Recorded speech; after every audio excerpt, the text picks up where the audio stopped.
Welcome everybody to the Focus Friday. Those of you who are virtual, thank you for joining us. Those of you who are here, thank you for joining us.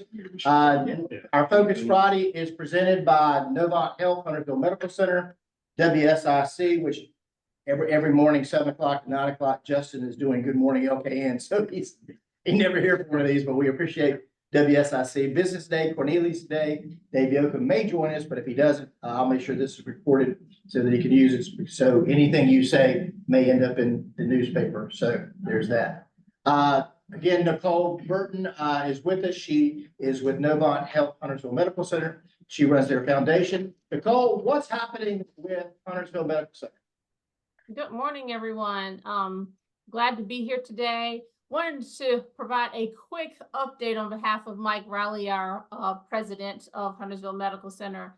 One of the major things that I'm sure many of you have already heard, Novant Health has abandoned its plans to purchase Lake Norman Regional Medical Center and Davis Regional Medical Center from the community health systems due to opposition from the Federal Trade Commission. So that is definitely going to affect some of the development plans that we had here for our northern market. On a happier note, Novant Health HMC will be celebrating 20 years of remarkable service to patients and guests. And we will be celebrating this event in October. This celebration will not just be a celebration for our colleagues and our team members at Novant Health, but we will be opening the doors and having an event that will include the community. So please, again, look out for more information regarding that. That will happen in October, and we're really looking forward to having this event and bringing the community in. That is all I have for you today, Bill. So thank you so much for the opportunity. Thank you, Nicole. And now I'd like to turn it over to our public policy chair, Beth Cashion, and you can introduce our speakers. Yeah, thank you, Bill. Thank you again, Nicole, for your sponsorship and support. Thank everybody for joining us virtually as well as everyone in the room. So today we've had, just as a reminder, we've had a series of all our town leadership, really, from elected officials, the mayor, the police chiefs, the fire chiefs, the parks and rec, not all of our leadership, but a lot of it. But today we have the pleasure of having the town managers and the finance director / town manager with us from the three towns. And these are the folks really that pull it all together. Everybody else certainly has a job and a focus, but this is the team that pulls it together. They keep it together. They manage the good, the bad, the ugly. They interface with the population, with the public. They manage HR, they manage safety, all the while working at the pleasure, as Jamie would say, at the pleasure of the board and the council. So they have a tremendous job below them, but then also have to learn how to manage up to the board and the council. I remember in my early days as a commissioner, our friend Anthony Roberts would say, if three of my 5 commissioners tell me to burn down a house, I'm gonna figure out how to burn down a house.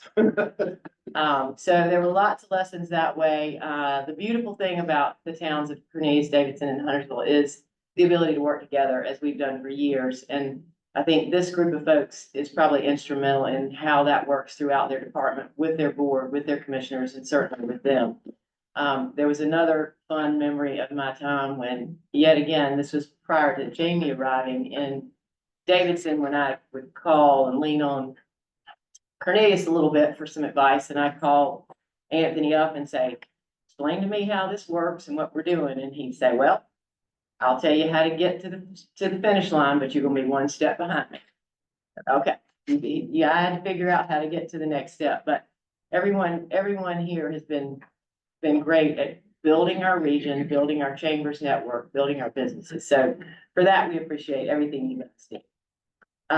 All right, and so today we'll start this. I always try to figure out how to start with the three towns to make it equitable. I'm starting from the south and coming this way, which happens to again be ladies first. Jackie Huffman has been in this area since 2000, I believe. You have a bachelor's degree and a master's of accounting. And that, I believe, from Appalachia, correct? Yes. Okay, correct. Assistant finance director for Statesville. Then you jumped into the corporate world for a while Wachovia, Wachovia was before Statesville. before Statesville, and then found the public world. Yes. Cornelius, you landed in Cornelius in 2020. No, I'm sorry, in 2000. And became the financial director of the year that took Cornelius in many, many large directions.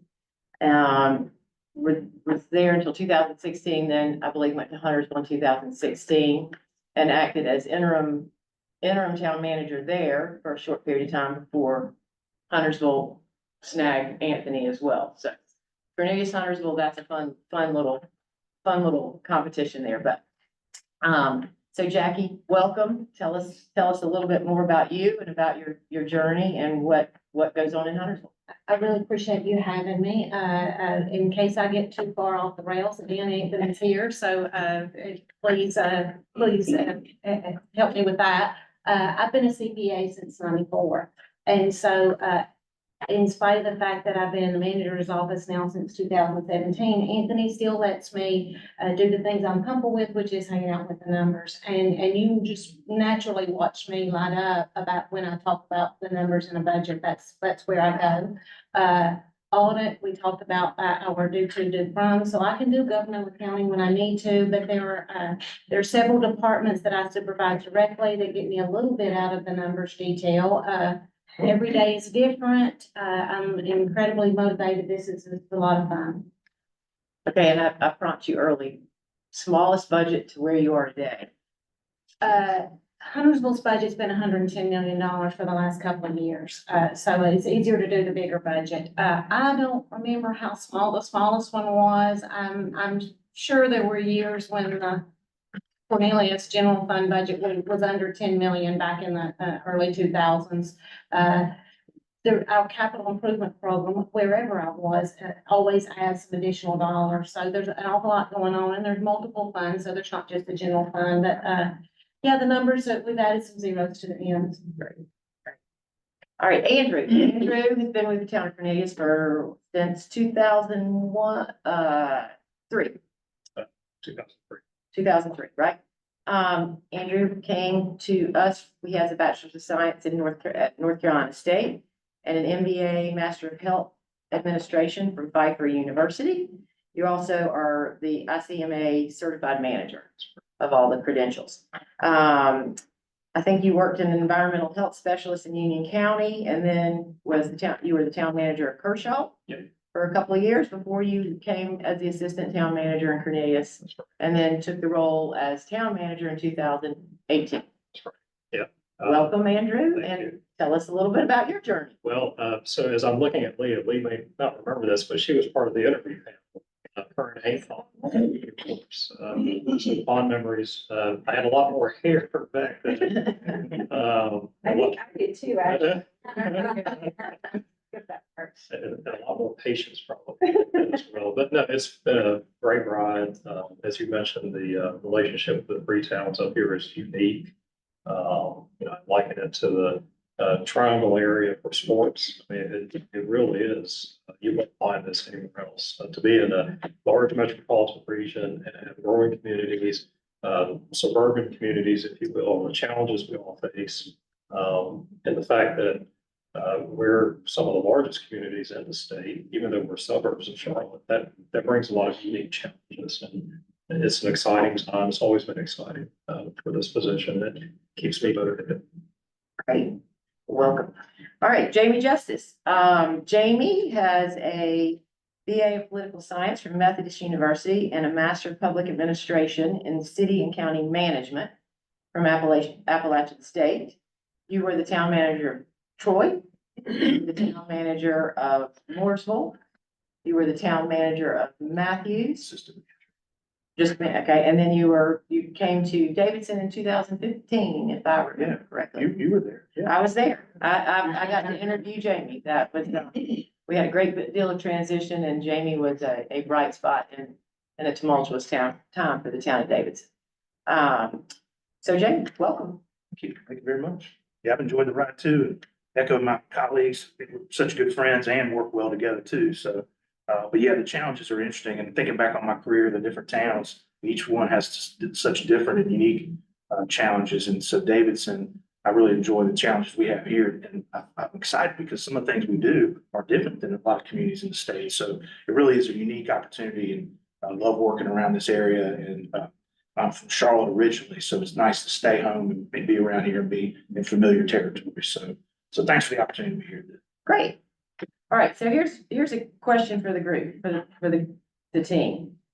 What would you call the study of the animal life of particular areas or time? The scientific study of behavior, structure, physiology, classification, and distribution of, I'm not sure, can't read my mind. Anybody got an idea? So let's talk about roads or something. All right. This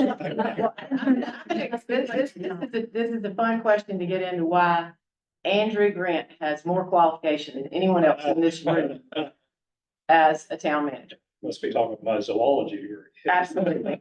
Andrew, I was delighted when I look up the backgrounds of all of our panel guests. Andrew has I didn't say it at the beginning, but he has a Bachelor of Science at NC State in zoology.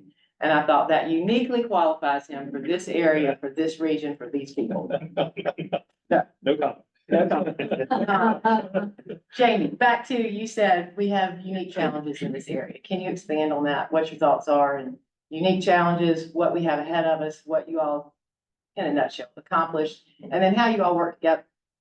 Yeah, there's a lot there. I'll start really with managing the growth. I mean, there's several other topics that are regional of importance and they're unique. I think the growth challenges for our area is the benefit of being close to Charlotte, but also the detriment of being right beside Charlotte. So there's the good and the bad that comes with that.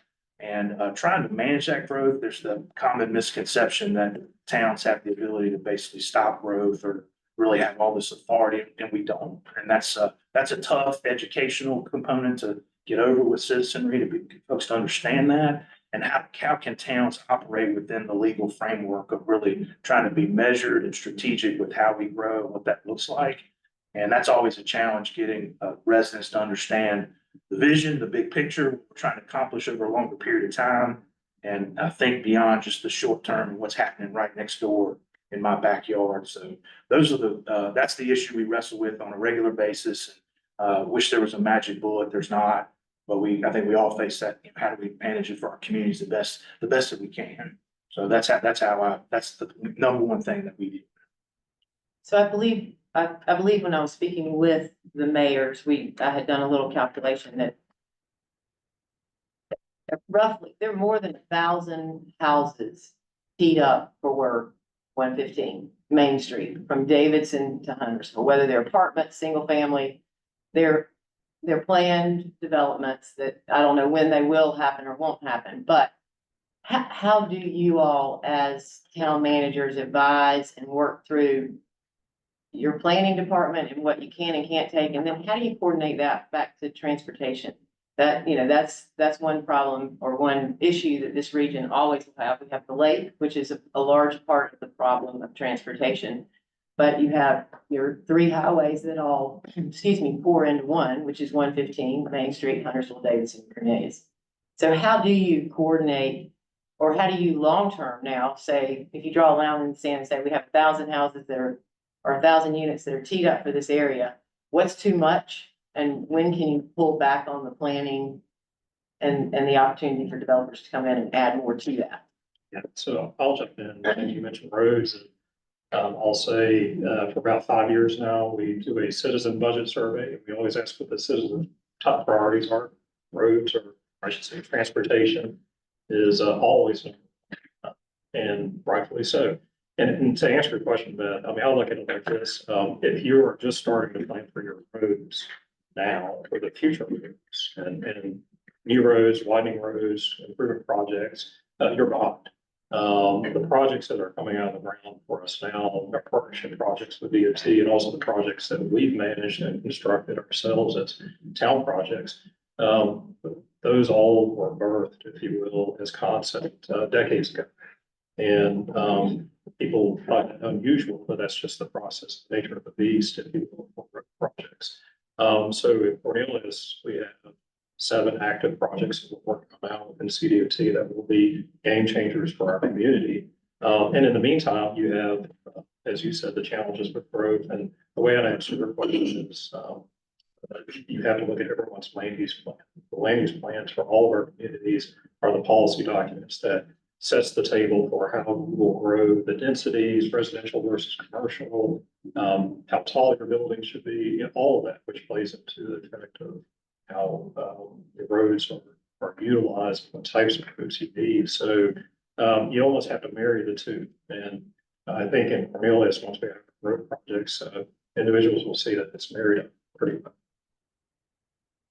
Do you all as managers, or whether you do or you suggested of your planning department, do they look at each town's land use plans? Do we, I mean, we should, right? That maybe not a requirement, but to be the best we can be, I think it would be helpful or make a lot of sense if our planning departments, maybe I should have my planning directors here. That might be, they would not want to be here, I know, but, how do you coordinate between the towns with roads and development? So I was speaking with our planning department about the size of Davidson and the number of square miles and in the corporate limits and in the ETJ literally this week. The coordination Andrew talked about with DOT, it defies logic how long it takes. I think most citizens think we have control over a significant roadway in town west of the R115 or 21. And we really don't have a ton of control, and that's coordinated with DOT and it's coordinated with other agencies as well. And so that they're, that talking to one another and environmental and the design, and there's so much that goes into a project before you see it come out of the ground. I'm told that the Main Street project we just finished between the two roundabouts in Huntersville, what was discussed for 2 decades before it actually got funded, and we just recently opened it. And while it's open now, we don't have the landscape in there done yet, so that's coming. There are still improvements that will go on, and so it's the volume of discussion, and then you get really close to a point where you think you're ready to start, and somebody says, you know, we've changed the way we approach sidewalks or side paths, and we just changed this one little thing, and one little change will delay a project for so long, you just hesitate to make a change once you get close to construction. That's very, very true. And it speaks to the need for consistent leadership. Back to the earlier comment, you all work at the pleasure of the board and council. It was always my understanding I could do nothing with personnel except fire my town manager. How do you approach that in an election year when you're going to have a board topple or a mayoral change? How do you manage through that process? So I'll take that one. Really, I just hit a nose to the grindstone. You know, you've got a role to play to serve the community, and that's what you're there for. So you got to work with the board coming in, and you know, if the board chooses to change leadership, that's the nature of the beast. It's what we signed up for. So you got to have that mentality of, I'm going to do my job. I'm going to do the right thing. Whatever happens, happens. So if you can kind of take that, compartmentalize that, and then what you do is you build relationships, right? So you're building relationships the whole way through with the folks that you're working for now on the board, and the folks that potentially are running. I know Davidson have made a big push to have our Civics 101 program. We see a lot of candidates come from that. We also do orientations, so providing opportunities to really try to build those relationships with folks that are interested in getting into politics and educate them about how it works. And so that's really been helpful to us to have folks that are coming in that at least have a leg up on what their role is and what they're supposed to do. Yeah, and if I can add to that, I think from a manager's perspective, back to Jamie's mention of roles, it's important to know as a professional manager what your role is. And primarily it is to provide recommendations to the town board on policy. And policy can be anything from funding a road project to what your budget is to, you know, traditional policies, if you will. And if you stay in that role and recognize that the citizens elect the elected officials for different policies, if you will, because obviously there's different thoughts as to what different elected officials are running on the platform. It keeps you safe, if you will. Now, if you have a manager that tries to dip their toe too much into setting their own policy, I think that's where some managers may run into trouble. Isn't there a natural parallel with Huntersville? I mean, we had a significant amount of board turnover, and I will tell you, I had friends that said, "Oh, Jackie, aren't you concerned?" And I said, my approach has always been about trying to help people make informed decisions. So I'm pretty careful not to take an advocacy position. I want people to, and I want the board, I want the public to understand the pros and cons and the consequences of making a decision. And so I feel like we do a better than average job at here's the decision that needs to be made, here's some pros and cons, and we'll do what, we have 4 board members plus mayors, we'll do what 4 of you say. Ideally, it'll be a unanimous decision, but sometimes that's utopia we don't get. Well, it is a difficult position, to stay neutral and yet be the educator, whether it's to the board or to the interaction with the citizens. 2 decades in the planning for traffic circles. How many traffic circles do we have between the 3 towns? Any idea? We're getting ready to have a lot more. The elephant in the room, of course, is the red line. Town's thoughts, approach. I know we've had several vignettes with the county folks. You see what's in the press, you hear. At some point, we are going to be expected to have an opinion about this. I'm interested in what you all as managers or where the towns are leaning or thinking. Again, that's Main Street, Huntersville, Cornelius, and Davidson.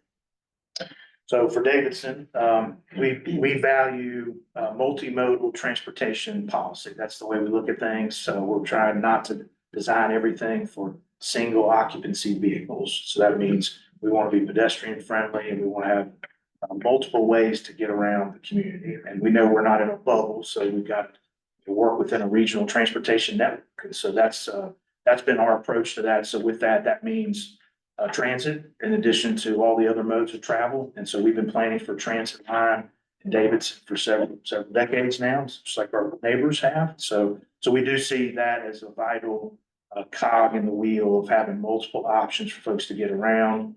And I just see that, we've got a plan for the future and we can't be thinking about today. And so as we think about what we're going to need 20 years down the road, I mean, we've got to build some infrastructure and we can't put everything into widening roads because that simply is just not sustainable in my view. So that's kind of been how we've looked at transit and why we've been involved in the conversations around this and how we thought red line would be a good thing to have for our community. Ditto. And from a multimodal standpoint, if you start thinking about my comments earlier about road plan, red line's another one that we've been discussing and it's been integrated to all of our land use plans and all the communities for decades as well. The other thing that I hear quite frequently in my office from the citizens is, hey, we would like an alternate way, a reliable way to get to the airport as well. And the red line would allow you to do that. And quite frankly, the entire transit plan that's been adopted by the NTC. So it's something that the town supports. We're hopeful that it happens. And just stop there.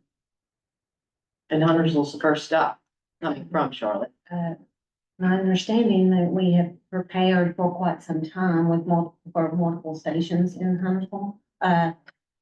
I'm gonna direct every question back to something about money, right? Because that's what I understand.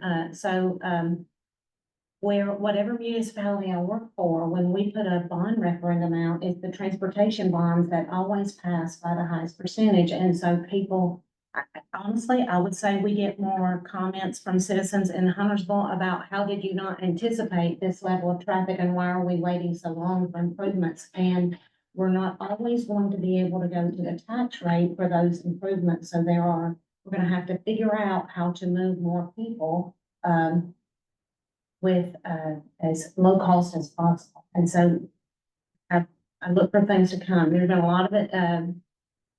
I've been in this area for 24 years and it's ebbed and flowed. It seemed like it was coming, it was almost here, and then it's decades away, and then it's almost here again. So it's a little early for me to get excited about whether or not it's actually going to happen this time, but there is movement this time that I've not seen in the previous 24 years, so we'll see. And how do the towns interact in that conversation? Are we present at the table? Is that elected officials? Is that you all with other planning departments, the Charlotte area? How do we interact and have a voice from the towns in this conversation? Yeah, so also, it's happening amongst our peers, between managers and elected officials as well. And also at the planning level, there's a concerted effort by CATS, who has a update to the design, and they're currently having a conversation with all the communities, including Charlotte as well, where the red line would go through, and that's for things such as station area planning, for example. What is the number? What would the number be if a lottery was large enough to hit to fund our the red line, all the train lines? What would the number be for the county? Anybody, any idea? Well, it's in the billions. Yeah. Can we tax enough to do that? Can you tax enough? You can you? It's feasible. It would just be a tax for the three towns, because again, you're talking. system. Right. Yeah. Absolutely, absolutely. Affordable housing is always a topic that I hear a lot about, in just conversations with folks. Some understand it, some don't understand it, some appreciate it, some don't appreciate it. How do you, as the managers, look at affordable housing? And I will always go back to, do you look at that in a regional aspect? I know the town of Davidson, we've had an affordable housing plan for many decades. And it's met with success. It's been difficult at times, but we do have a large supply of affordable houses. That's kind of an interesting definition as well. But how do you all in your towns look at affordable housing in the planning department? So our, we funded a ULI study that talked to each of the three municipalities about what their current supply was. And surprisingly, Huntersville's supply has grown more than we had expected. Still, we didn't invent the phrase, but we talk about attainable housing, because you want the people who work at your municipality to be able to afford to live there. And so for the first time, our board put $150,000 in this year's budget to start our initiative. Our mayoral task force ended in 2023. And so we're probably a little bit behind these two towns. They're out in front of us, but we have been in talks with Cornelius's, like Norman Development Corporation, about what we might be able to do together in Huntersville. Yeah, Davidson, this really goes back to late nineties, early 2000, where the community really spoke and said, we want to be an inclusive community. That includes having folks being able to live and work there. You know, we do have that history of, with our inclusionary zoning ordinance, of creating now over 100 affordable housing units. And so this is something the community has really asked for, pushed, and has been consistent all the way through every citizen survey or comprehensive plan we've created. So very consistent that we want this. And as you mentioned, it is not easy. Not every community's been in this space. So we've had our lessons learned for sure. And here recently, we did a needs assessment that said, you know, you've been doing great with kind of home ownership units in the 80 to 120% area median income. But you have more needs in the lower area median income levels in rental as opposed to home ownership. So we are now kind of shifting our policy focus in that direction. And so that's new territory, but we know it's a need. And so we're working on that now. And it has been great conversations where we've been learning from our neighbors and working together. You mentioned the labor and CDC. So I think there's opportunities here for all of us to address this issue. We may all look at it a little bit differently, but still, it's still an important issue for all of us. So I think there's a lot of opportunity for us to continue to work together. Yeah, again, ditto. So for more than a couple decades, Cornelius has been working with partners such as our town's Habitat for Humanity. There's some funds that we have access to and have had access to that they were not. And so we passed through one of the funds, applying for grants for acquisition of property, renovation of homes, construction of new homes, critical home repairs. And over that time period, what we realized is it just wasn't enough to move the needle. The study that Jackie mentioned earlier, it identified 90% of the workforce in Cornelius, but they don't live here. And I'm not gonna go as far as to say that everyone cannot afford to live here and of that 90%, but a lot of them likely cannot. And so there's a need there, and it's not just in Cornelius. So I think that number is relatively similar to all of our communities. The CDC that you've heard my peers mention, credit to Mayor Washington, he formed the Mayor's Task Force, I think it's been 3 years ago. And as a result of that task force, the Lake Norman CDC Community Development Corporation was spun off. And it's its own entity, it's separate from the town. We wanted it separate from the town. And it's really in its infancy. It's been in operation for a little more than a year, maybe a year and a half. We've supplied some grant funding to them for some very targeted needs. And I'm glad that they have a board that is reaching out to the other towns. And so we're hopeful that that will continue to grow. Well, one thing with the affordable housing that's always been a challenge is you can build a house and call it affordable, but with that, do you have the support for the residents of the home? You have to have transportation, you have to have grocery opportunities. There are lots of things that do make it challenging, back to the transportation aspect of a lot of this area. Pet projects, Lehman Bryce used to say the one thing he regretted that he never accomplished in the town of Davidson is burying the power lines down Davidson Concord Road. And I don't know when his first thought of that was, but every now and then I'll drive down that road and think, God, it would be nice if these lines were buried. Are there projects or thoughts, big vision things that you all each have for your town that it's a big vision, maybe attainable, may not? Don't let Anthony the mic when you talk about vertical utility lines. The area between our two roundabouts, you would think that when a lot of those road improvements got made, that we would have, done more of the utility line burial, and, it should really just not cost effective. I mean, I'm sure, like, when we're here, he would say, if we had a limitless supply of cash, it might have been done, and it's only gets more expensive. Our downtown area is seeing so many changes right now, and Anthony has a particular passion about, if we can add this one block this year, if there's another block we can add, it's going to happen incrementally for us, and I'd like to think that because we own the electric utility in the downtown area, that might speed the project along. But when you have another utility on your pole, you don't have as much control over the timing of when you can make that happen. And so there is a push for us incrementally to make those improvements in our downtown, and I think you'll see that happen. So Martha Wagner from Duke Energy Online, she's gonna help pay for all of it, so thank you. Appreciate that. Just kidding. In Davidson, I'd say our big goal area that's really a stretch is sustainability. That's one of the things that the community's asked for and is in our strategic plan.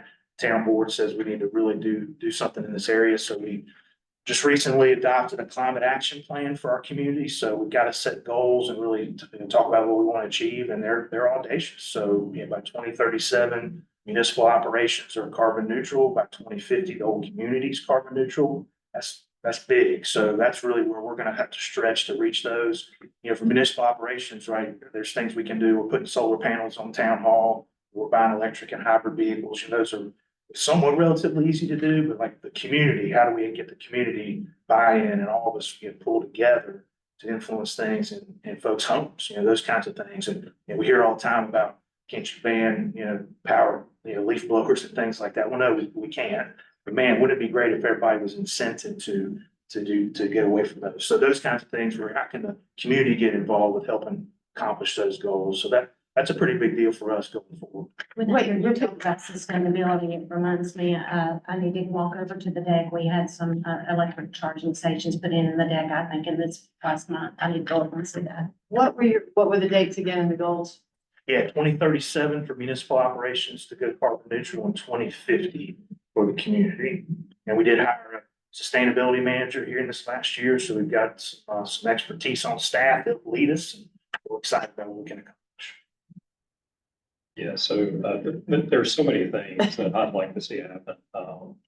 And there's a lot of things that we have in motion that I may not see the completion of it at the end of my tenure, but I know it's going to happen because we've just got a lot of momentum on it. But The one I would say in particular, which again, it's in motion now, is the maturity of our downtown. I would say we're at the very beginning stages of our downtown transformation, but we're 10%. And if I, we're also, we just hired Kevin Ford to help us think through our strategy for our downtown plan is going to be. We have some good pillars in downtown right now, and we have a small but lovable town downtown, and we really want to be able to grow it naturally, the right way, so that one day my grandkids can come and say, "Oh, this is really awesome." And it's not just a feature for local residents, but will actually drive tourism to our downtown area. Yeah, it's interesting to think that in 25 years, really 30 years, the Ham and Egg was here and Hardee's. And that was about it. When you think about the developments of the towns and the downtowns. It seems as though growth is slow, but it's really not. It does move along, but you have to take it one block at a time. The lake. Let's talk about the lake for a second. Andrew, Cornelius has more lakefront property than either Davidson or Huntersville, I believe. What are your hopes for the lake? What are your concerns for the lake? One recognition I've always had is, while the lake is a great asset, it's a beautiful asset, we did a terrible job of planning around that asset when it first came online in 1963, I believe. The planning wasn't there to protect areas of the lake. Therefore, there's not that much usable, accessible water activity for folks that don't have a boat or don't have a piece of property there. Is there an opportunity anywhere on that lake or in the Cornelius area for more accessibility for folks, a hotel, anything like that? I've often thought, wow, why don't we have a Ritz or something sitting on the lake with 9 months of water activity? Right. The potential is there. It is difficult to pull off for the development community, but the potential is there. We actually changed our land use plan, and this goes back at least 10 years ago to allow for that potential. And so we're hopeful that someone can take advantage of that, or developer can take advantage of it, but it is extraordinarily challenging. We would like to partner with the developer to actually have a town park for access as well. Now, we are blessed with 3 county parks that are, so citizens in the county and the region, they do visit it. And those are assets for us. But, when I think about the lake, it's Jackie's about numbers. I'm thinking of municipal service as well. So we have lake control services, we have fire and rescue services on the lake as well that we concentrate on, and we've dedicated a lot of resources to it. We partner with the county for funding for that as well, and so we have a top-notch lake patrol unit that operates our police department in partnership with the county, top-notch fire and rescue services as well. So $660 million for the Panthers Stadium. When I hear that, I reflect back to a time when Langtree, there was a plan before Davidson that somebody was interested in about making an arena center at Langtree. Do you ever see the North region pulling together a tennis facility or any sort of tourist opportunity for a project that big? A North Mech Rec Center, but a different facility. So I'll brag on us. It's not 660 million, but we're working on one of the phases at Bailey Road Park for a tennis and pickleball complex. We have phase 1 funded. We'll have 10 dedicated, not hybrid, but dedicated and lighted pickleball courts when we're done. We'll also have 6 lighted tennis courts, brand new tennis courts. Phase 2 of that project, which is down the road, but hopefully sooner than later, we'll construct 6 more tennis courts. So that'll give us the ability to have tournaments and to Sally, for bringing in athletic tourism. And it's something that's going to be a game changer if you're into the court sports. And we just came off of that this past weekend with the USTA. And we've had them here 11 years now. And, you know, when it was the 10th year and Novant, Mike Riley has been very instrumental in helping us with the sponsorship of that. And they were like, we're going to do it one more time here. And this was the 11th year. Now we're hearing we may come back again. But I mean, it's a huge undertaking with, you know, 1,100 players and 13 tennis courts. And when you talk about the landscape and the destination of what we have, it will just only get bigger. Jamie Davidson. It's well known that passive park space is maybe not my favorite thing. I prefer active space. I've heard that before. Davidson is blessed with an extraordinary amount of passive park space. Do we have any plans for any more active space coming forward? Yes. So this will be in partnership with Mecklenburg County. Mecklenburg County has purchased some land off of East Rocky River Road, just past that roundabout with Davidson Concord Road, kind of in the middle of our jurisdiction. So they've purchased that with the intent of it being active recreation. And so we'll begin some kind of master planning process. The county would know where folks can weigh in about what they'd like to see, whether it's rectangular or diamond or pickleball, whatever that looks like. And so excited about that opportunity. I think that really makes a lot of sense to be able to partner with the county. I think just from our standpoint, a lot of the land that we have is really going to be preserved and won't really necessarily bode well for active recreation. But in that location, I think the county's hit on a good spot. And so the town will partner with them. Is that a five-year thing? At least, yeah. And Huntersville, it's recreation space. It is. So when our rec center was built, it was contemplated that it would eventually be expanded. One of the things that we are perhaps a little behind our neighbors on is the development of our greenway space, but the downtown greenway, I see people on it every single day. That's been an incredibly popular amenity. And the grand opening for the tunnel that will go underneath the interstate that will connect from 21, where the park and ride lot is near the State Police Credit Union, to the opposite side of the interstate toward the Rosedale area that connects to Rosedale Nature Park and Dog Park. That grand opening is scheduled middle of next month. So we're excited about the changes.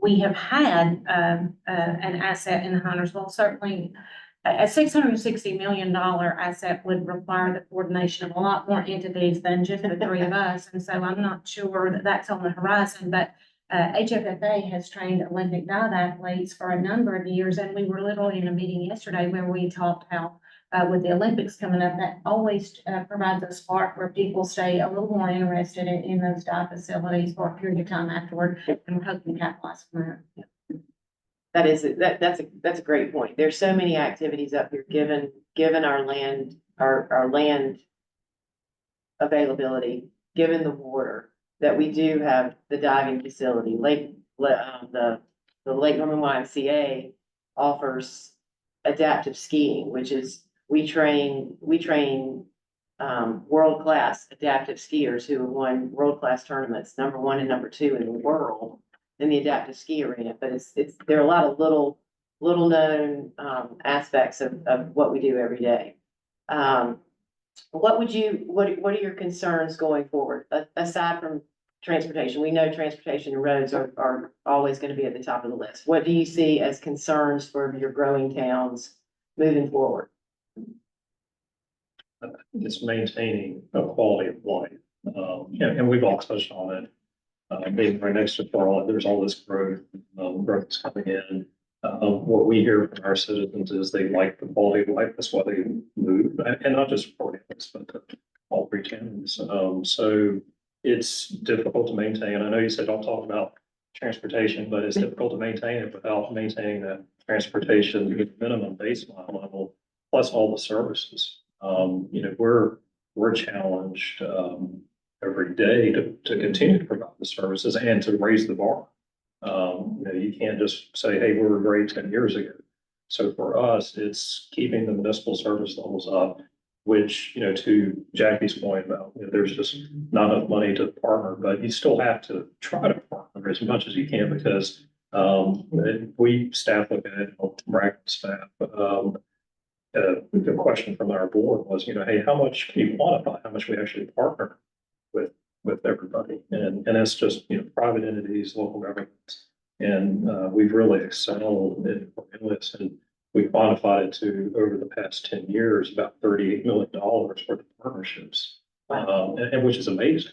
But that's $38 million that doesn't come out of the citizens' Right. wallets. And so it's moving the needle and continuing those partnerships every single day. Right. Not enough money, not enough land, and not enough people to Right. do it by yourselves. So Town of Davidson was incorporated in 1879. Town of Cornelius was founded in 1893, incorporated in 1905. Cornelius would be the youngest of the incorporated towns. And Huntersville in 1873, and I think it was a 1-mile tract, the way they incorporated the town. The growth now, Davidson's 6.5 square miles. Huntersville's 42 square miles, and Cornelius is 14. I'm not sure how much of that's underwater, but, do you all know if the southern or the other towns in the county have seen as much growth land-wise and population-wise as our northern region? Now I would hazard to say yes, I just don't have numbers, but yeah, we have common meetings with managers monthly, and we all have these same challenges with growth. So they have the same issues we do. The desired region. I feel like the north region sort of grew slower or behind maybe the southern region, and that may have been the focus of the city. But now with the growth coming this way, it's an ongoing question for where do people come from? Where do they come from and what do they do? And then how do they interact in the town? There's, every now and then there's a nod to close the door. No more people. How do we manage population? Back to your original statement, Andrew, is, growth is going to happen and growth is good. We don't have growth. We stall. How do you have challenges with populations, with new population coming in, or with new developments coming in that want to come in and then change everything in the town? Yes. Yeah, we deal with that regularly. It's a fascinating issue with the kind of drawbridge syndrome. I'm here now, nobody else can come, and so we've tried to hit that head on to some degree, and really kind of call that out as nice as we can, and provide forums and opportunities to talk about that. And so, hey, you're new to the community. Let's talk about the vision and what we've been planning and the why.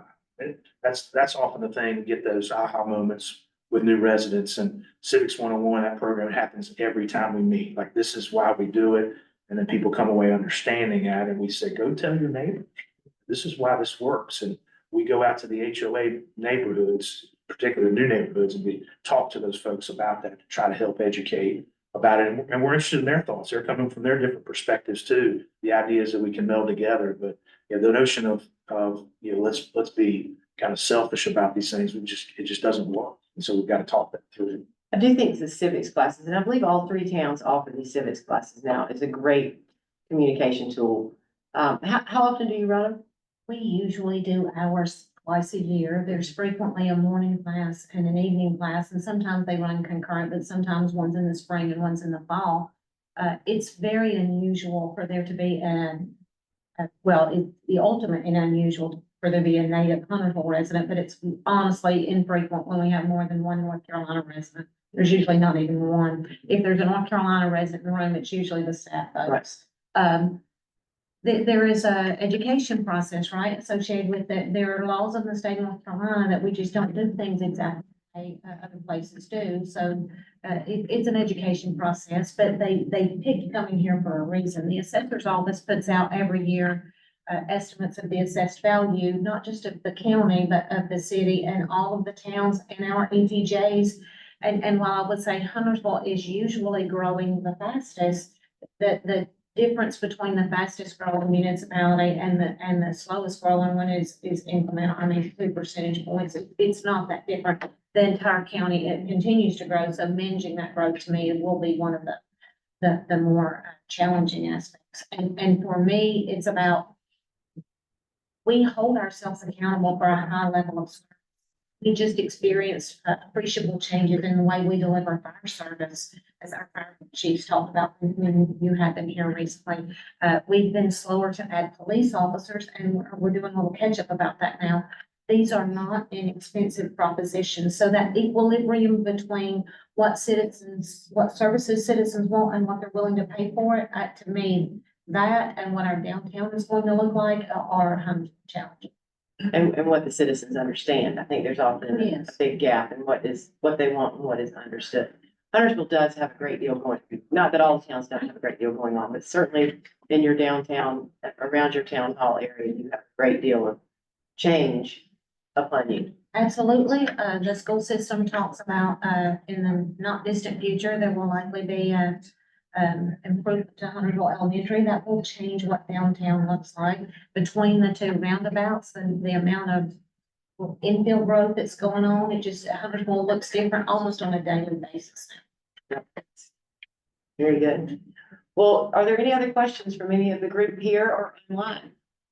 Anyone with any thoughts or curiosities? Well, again, you are the folks that keep it together. You manage the good, the bad, the hard, the difficult through COVID, crazy things, and have to have a vision for where you want to go and be creative about every day, I feel, and then be the extreme communicators. So thank you for all of that. Thank you for what you do. Thank you for keeping our towns and respecting the level of service and the opportunity and the lifestyle that we have up here. Thanks. Thank you. Thank you. Next month, July 19th is our date. We will have Brett Fansler, who is the Executive Director for Corporate Engagement with CPCC. He is very interested in coming and talking to all our Lake Norman Chamber members and anyone else about business, what they do, what the college can provide, workforce training. He will have all the answers. It'll be nice to connect with CPCC. It's been a while since we've seen them. And also Reggie Pinchman, who is the Executive Director of Campus Affairs at the Maracus campus. They will be here on July 19th. Enjoy your summer. Also reminding everybody, probably not reminding, especially probably don't know. On August the 15th, we're going to have our Lieutenant Governor Mark Robinson. He is going to be the speaker. It's going to be at Northstone Country Club, 11:45 to 1:15. We just booked that this week, so we'll be getting out notice of that. So that's August 19th, August 15th. 15th. It's the third Thursday of August. So we've got that right around the corner. And then our Board of Directors meeting is a week from this coming Monday, where we're continuing to discuss the red line. We took May off because of Memorial Day. Before that, we had Katz come in here and talk about what's going on with the red line. We will continue our discussion as a Chamber of Commerce on the red line. And I assume sometime in the coming months, whether that's next month, the month after, the Chamber, we have been supportive in the past, but given that this discussion had been put on the back burner for so long, we have not really discussed this new proposition and subsequent tax increase that would occur. But Jeff, do you have anything to add? All right, thank you, Beth, and thank you, Town Manager. Thank you.